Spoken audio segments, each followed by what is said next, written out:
সমুদ্র সাঁতরানোর মতো।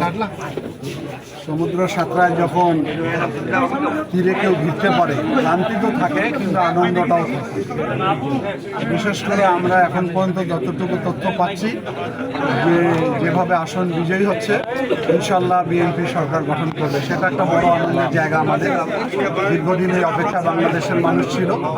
আর আমার জেলার আনন্দ হচ্ছে যে আমাদের 3টি আসনে আমরা জয়লাভ করেছি। আমরা আশা করি আগামী দিনে মানুষের যে সমর্থন, যে ভালোবাসা আমাদেরকে দিয়েছে, তার প্রতিদান দেওয়ার চেষ্টা করব।